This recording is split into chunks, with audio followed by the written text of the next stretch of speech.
O governo adia por 60 dias reajuste de todos os medicamentos no Brasil. Hoje é quarta-feira, 1º de abril de 2020. O Brasil em Dia começa agora.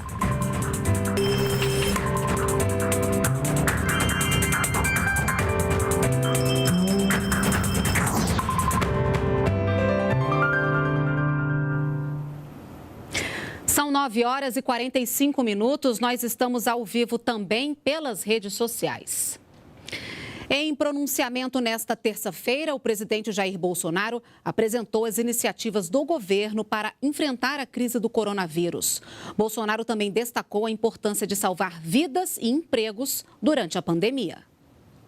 No pronunciamento, o presidente Jair Bolsonaro destacou que o governo reúne todos os esforços para salvar vidas e empregos.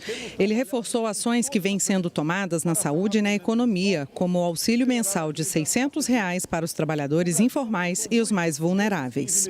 Temos uma missão: salvar vidas sem deixar para trás os empregos. Por um lado, temos que ter cautela e precaução com todos, principalmente junto aos mais idosos e portadores de doenças pré-existentes. Por outro, temos que combater o desemprego, que cresce rapidamente, em especial entre os mais pobres. Vamos cumprir essa missão, ao mesmo tempo em que cuidamos da saúde das pessoas. O presidente fez várias referências a um discurso do diretor-geral da Organização Mundial da Saúde, que também reforçam a preocupação com a vida e o sustento de cada indivíduo. Nesse sentido, o senhor Tedros Adhanom, diretor-geral da Organização Mundial da Saúde, disse saber que muitas pessoas, de fato, têm que trabalhar todos os dias para ganhar seu pão diário. E que os governos têm que levar esta população em conta. Continua ainda: se fecharmos ou limitarmos movimentações, o que acontecerá com essas pessoas que têm que trabalhar todos os dias e que têm que ganhar o pão de cada dia todos os dias?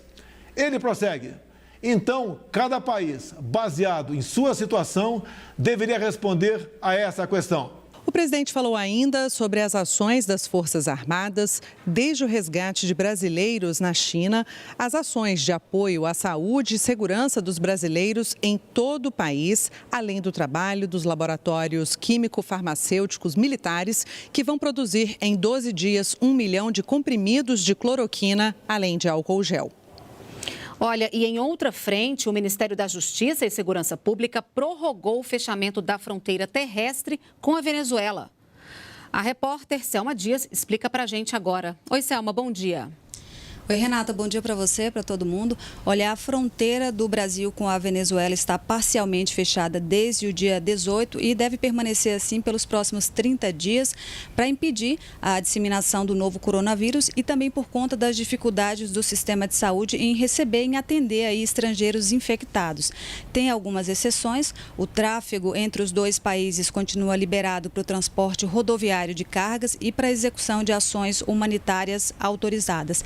Também podem cruzar a fronteira brasileiros natos ou naturalizados e profissionais do exterior devidamente identificados e autorizados pelo governo, além de outras punições. A medida também prevê a deportação imediata para quem descumprir aí essas regras. O Ministério da Justiça e Segurança Pública explicou que nos próximos dias deve também anunciar prorrogar o fechamento das fronteiras com outros países sul-americanos. E o ministro Sérgio Moro, durante coletiva no Palácio do Planalto, anunciou medidas da pasta para enfrentar essa pandemia no país. Confira aí na reportagem.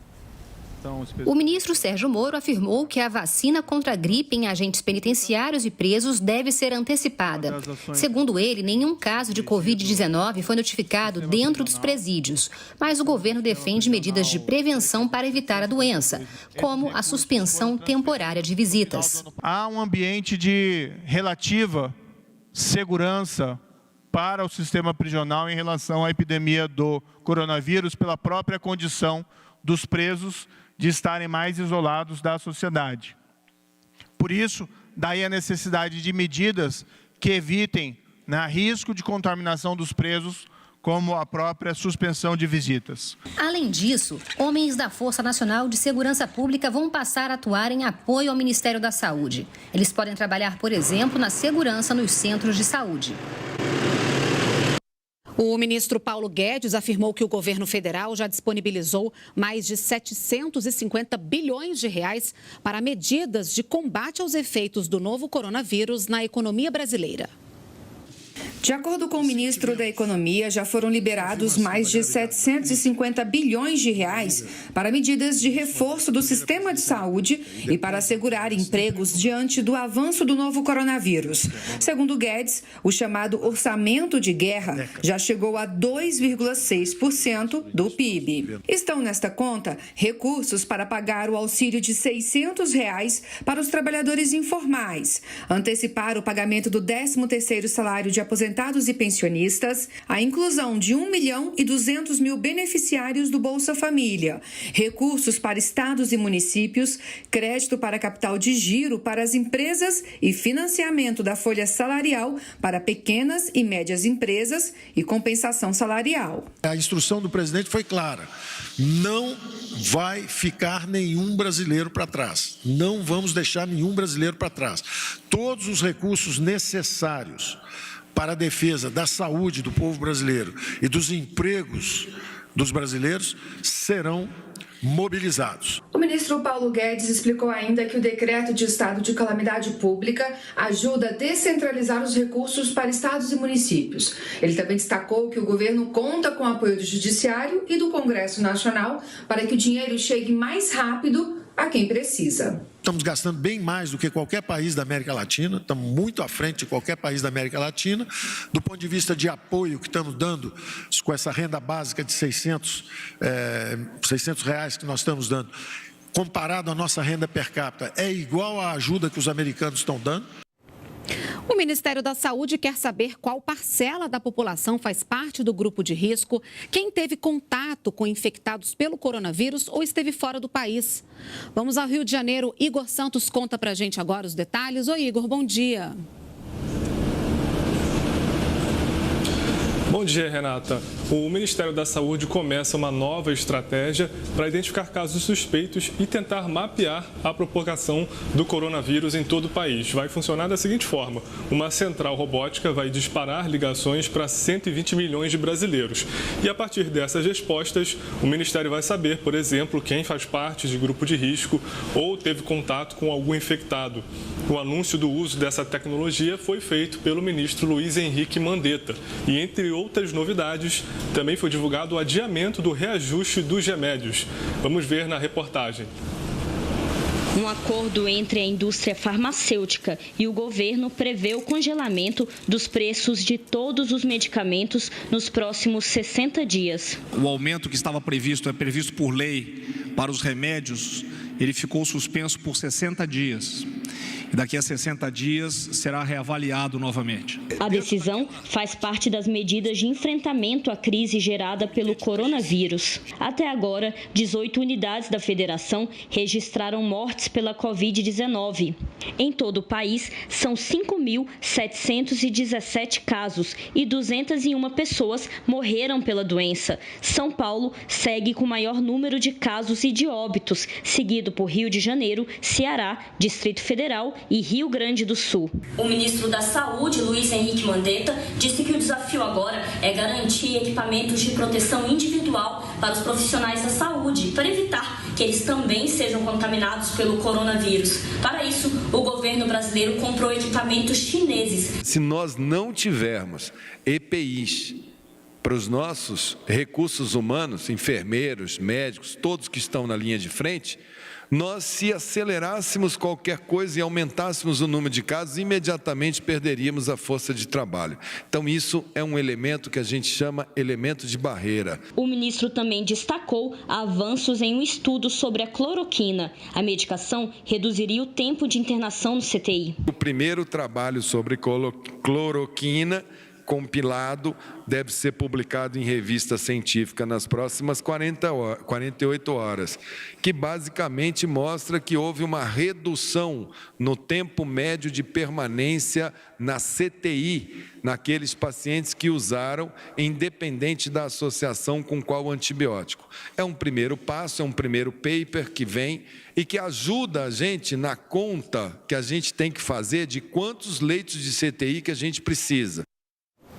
Olha, e cerca de 14 toneladas de equipamentos de proteção individual, álcool em gel e medicamentos chegaram nesta terça-feira à base aérea de São Paulo. Os produtos adquiridos pelo Ministério da Saúde vão ser transportados hoje pela aeronave C-130 Hércules da Força Aérea Brasileira para 3 capitais do país, Recife, São Luís e Belém.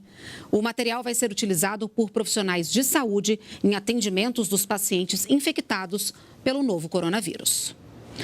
Doação de sangue e desinfecção de hospitais públicos. Essas são algumas das ações do Exército no enfrentamento à Covid-19.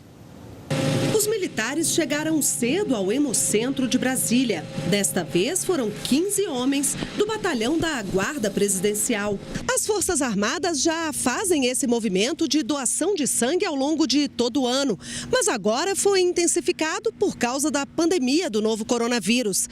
É que os estoques de sangue baixaram muito com as medidas de isolamento social e a demanda por sangue não para. Essa campanha irá seguir sempre com um grupo de 15 militares fazendo a sua doação, de modo a que permita ao banco de sangue manter os seus níveis em condições de atender às suas necessidades e às suas demandas. A doação de sangue pode ocorrer em qualquer hemocentro do país. Pessoas com idade entre 16 e 69 anos podem doar. Para os menores de idade, é necessário o consentimento dos responsáveis. E também nesta terça-feira, reforçando as medidas de proteção contra o novo coronavírus, o Exército fez a desinfecção do Hospital Regional da Asa Norte, o Agarram, referência no tratamento da Covid-19 no Distrito Federal. Devidamente protegidos, eles usaram o produto específico e também ensinaram o procedimento aos profissionais que trabalham no local. A gente só tem a agradecer o nosso Exército Brasileiro por essa ação cívico-social, por essa solidariedade nesse momento em que a gente está passando por essa pandemia. E a Defesa Civil Nacional já enviou quase 70 milhões de mensagens de celular sobre o coronavírus. São alertas como Fique em Casa. Para receber os avisos e orientações por SMS, basta enviar uma mensagem do celular para o número do CEP, com o número do CEP, para 40199. E a produção industrial brasileira cresceu 0,5% agora em fevereiro, na comparação com o mês de janeiro. Já no acumulado do ano, a atividade industrial recuou 1,2%. Os dados foram divulgados agora há pouco pelo IBGE. O Brasil em Dia termina aqui. Você pode nos acompanhar também pelas redes sociais. Nos vemos amanhã. Até lá. Tchau, tchau.